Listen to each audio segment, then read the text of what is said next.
E hoje eu tô aqui para falar desse filme que acabou de estrear no Disney Plus, Tic-Teco Defensores da Lei, aquele filme que não prometeu nada e entregou tudo.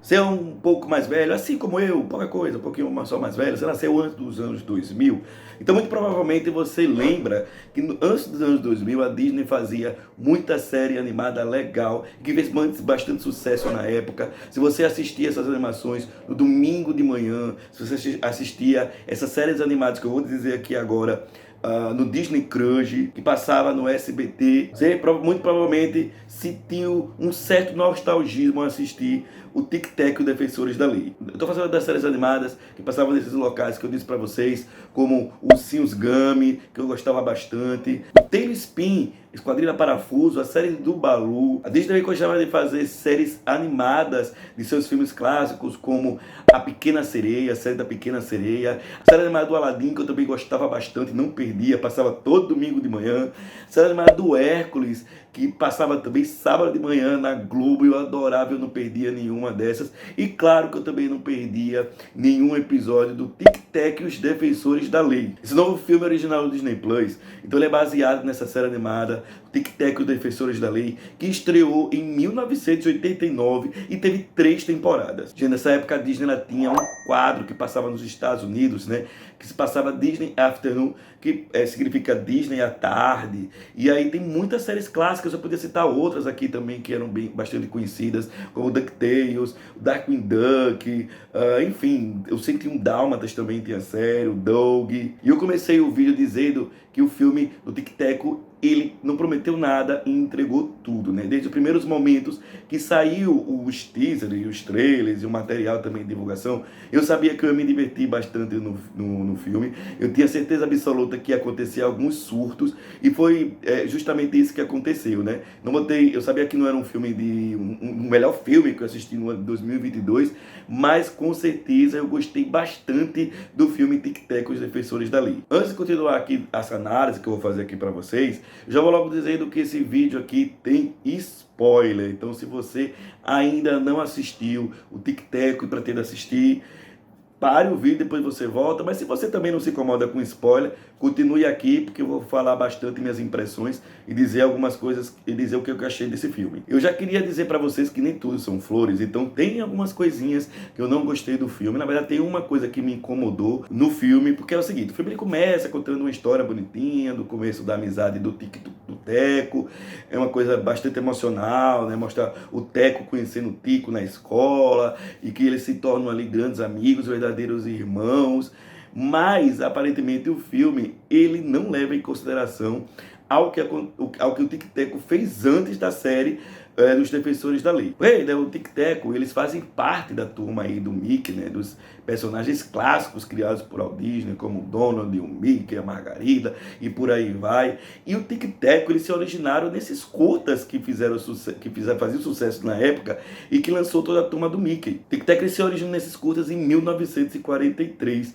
E eu gostaria muito que o filme tivesse levado em consideração esse período, porque aí eles até podiam também brincar com outros elementos clássicos, como por exemplo o fato do Pluto sempre perseguir os esquilos, o Donald também, né, sempre ficar enfesado com o que essa dupla aprontava, e também botar outros elementos, como por exemplo a Clarice também, que é o esquilo fêmea, que aparece aí em um dos curtas e que é um dos objetos de desejo da dupla, que inclusive é uma das... eles acabam brigando por conta dela. Então o fato do diretor optar por ter ignorado essa origem do Tic-Tac me incomodou um pouquinho, mas não foi esse fato que me fez desgostar do filme. Como eu disse, eu gostei bastante. É um filme que ele se propõe em criticar algumas coisas, né, em brincar também com outras coisas que são da Disney e que não são também da Disney. Aliás, eu já vou dando uma dica aqui para vocês, porque quando vi os teasers da animação, né, do filme, também material de divulgação, eu me lembrei muito de outro filme que também é da Disney, que é Uma Cilada para Roger Rabbit. Eu pensei que seria a mesma vibe, mas eu vou logo dizer para vocês que não vão criando a expectativa de que o Tic-Tac é um novo Roger Rabbit. Aliás, eu gostei bastante que eles colocaram o Roger Rabbit, né, no filme também, em uma das 300 bilhões de participações que acontece aqui no Tic Teco, que para mim é um verdadeiro multiverso da loucura. Porque que acontece nesse sentido, né? No Tic Teco, os personagens de desenhos, de animações, desenhos animados, eles também são atores, né? Que seriam atores, né, de animação. E aí eles existem no mesmo mundo que os humanos existem. Então, os humanos eles acabam convivendo com esses personagens normalmente. Claro que quando eles veem determinados personagens, eles têm o mesmo surto que as pessoas têm, às vezes, quando acabam encontrando um ator famoso. Só que lá no Roger Rabbit, os personagens eles vivem em um mundo à parte, né? Em um mundo diferente, né? Tem alguns personagens que vivem no mundo real, junto com os humanos no Roger Rabbit, só que lá foi criado um verdadeiro mundo para esses personagens, então tem essa diferença aí entre as duas produções. Tá, tudo bem, eu vou concordar aqui com algumas críticas que eu já tinha visto antes. O roteiro do Tic Teco, ele é bastante óbvio, né? Quando você já prevê alguns acontecimentos, eu pelo menos, né, eu consegui saber o que é que ia acontecer em alguns momentos antes de acontecer, né? Então o roteiro é um pouco óbvio, mas isso para mim não é problema nenhum, o roteiro ser óbvio, porque isso não estragou minha diversão. Tem momentos em que você ri do que está acontecendo na tela, os personagens nem precisam falar, porque, como eu disse para vocês, acontece muitas participações, né, de diversos personagens de animações, e é muito divertido ver a situação que esses personagens são colocados. Por exemplo, eu já sabia quem era o vilão, né? Tem o seu Massinha, se eu não me engano, né? Ele é um policial, que eu sabia que ele era um policial corrupto, né? Porque o filme ele fala bastante sobre clichês. E aí também, né, faz parte, né, do clichê nesses filmes aí, né, que envolve investigação e tal. Tem o policial corrupto, eu sabia, e tava lá o seu Massinha como policial corrupto, né? O filme ele tenta desviar em certo momento, né, com relação a isso. Mas isso para mim ficou óbvio, mas também não estragou minha surpresa, minha diversão quando eu vi que realmente ele era um policial corrupto. Coisa bastante também que eu gostei, né? Daqui a pouco eu vou voltar a falar mais sobre as participações, mas eu gostei também bastante que o filme ele brinca muito sobre os diversos tipos de animação, né? O filme também ele brinca muito com relação à crítica que se faz com o reboot, com o remake. A gente vê em até certos momentos, como por exemplo a participação do Baloo, né? O filme ele brinca bastante falando sobre os personagens 2D que já estão um pouco esquecidos, e a gente tem a participação do Baloo, né? O Baloo ele vai passar aí por um processo de harmonização do 3D, porque o Baloo ele vai ter um filme, né, do Mowgli, que vai ser um live action, e aí aparece o Baloo cantando a música clássica, né, do Somente Necessário.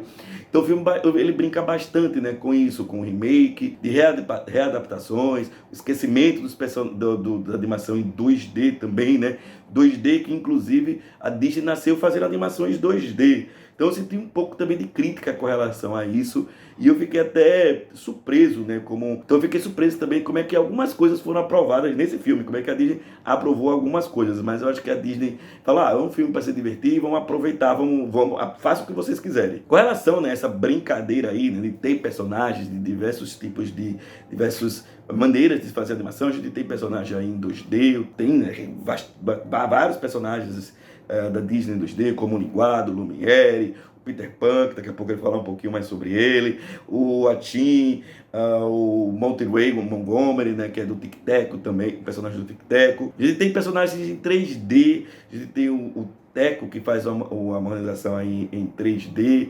Tem outros personagens também em 3D. Eu senti aqui a falta de alguns personagens da Pixar, que poderiam ser introduzidos aqui também. Personagens stop motion, né, o seu Massinha. A gente tem fantoches, né, já fazendo alusão aí os Muppets, que também é da Disney. E nós temos também personagens com alguns CGIs toscos, que também é uma piada bastante recorrente aqui na animação, porque o filme Tic Teco também fala sobre animações que não deram certo, né? Animações que ficam com uma coisa meio tosca, meio feia mesmo, e é uma piada bastante recorrente. Falando um pouco do Peter Pan, que aqui eu acho que talvez seja um dos personagens mais importantes da Disney, que é utilizado no filme, eu achei bastante arriscado, né, botar um personagem que é visto como um herói no sua animação.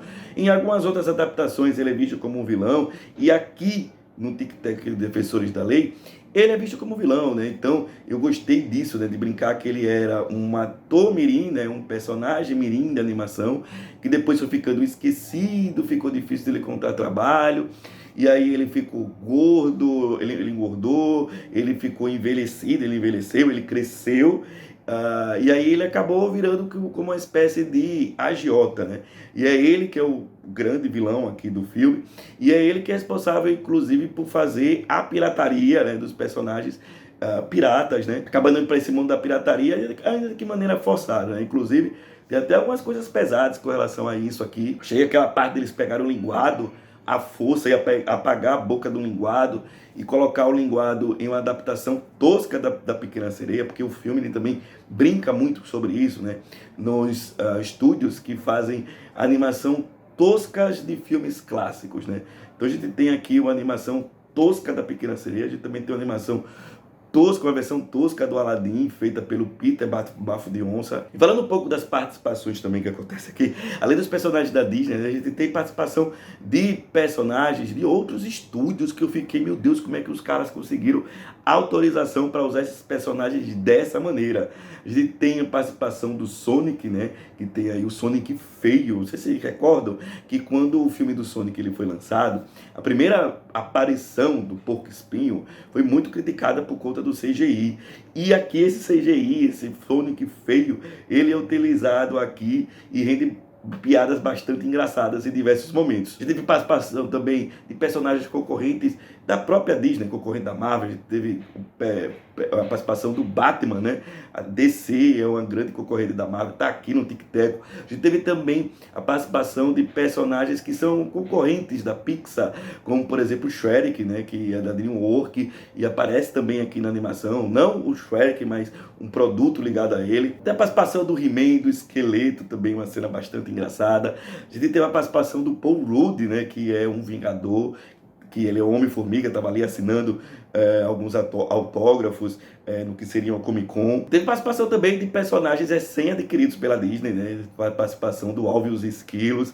A gente teve a participação também da Era do Gelo, né? Como gelo mesmo, como sorvete, aparece em determinado momento. Eu só senti falta deles usarem personagens mais proeminentes, personagens protagonistas da Disney, né? Eles não usaram, por exemplo, o Mickey, não usaram o Pato Donald, não usaram o Pateta, o Pluto, nenhuma das princesas também foram utilizadas aqui. Então, se tem falta disso, acho que eles poderiam usar e também usar algum desses personagens. Mas é claro que não poderia faltar também a participação dos próprios Defensores da Lei original. A gente teve a participação do Zipper e da Geninha. Eu surtei quando eu vi que os dois, quando acabaram a série, tiveram caso e um monte de filhos com a mistura deles dois. A gente teve a participação, claro, do Monty Ray, né? E não poderia ser esquecida aí um dos seus traços marcantes, né? Que é o seu vício em queijo. Inclusive isso também é usado aqui no Tic Tac. Então, no frigir dos ovos, eu super recomendo vocês assistirem,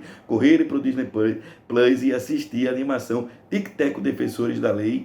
E eu queria deixar uma dica: o filme ele tem uma cena pós-crédito, bastante legal, que envolve o Darkwing Duck, quem sabe aí de uma possível continuação, que eu já estou doido para ver. Eu espero que a Disney faça a continuação do Tic Tac muito breve e que mantenha essa mesma pegada de ser um surto, de ser algo bastante despretensioso e bastante divertido. Já conta para mim aqui nos comentários o que é que você achou da animação do Tic Tac, você gostou da participação dos que teve, né, aqui no filme. Você sentiu também falta de participação de outros personagens de destaque da Disney, assim como eu senti também. Você sentiu falta também de começar a história falando da origem do Tic Tac lá dos curtas, dá para fazer coisas legais com relação a isso? Conta para mim aqui nos comentários o que é que você achou, se para você essas coisas não teve falta nenhuma, se você achou o filme zero defeitos. Então é isso, eu espero que vocês tenham gostado do vídeo de hoje e até o nosso próximo vídeo aqui do seu Mundo Camundongo. Tchau!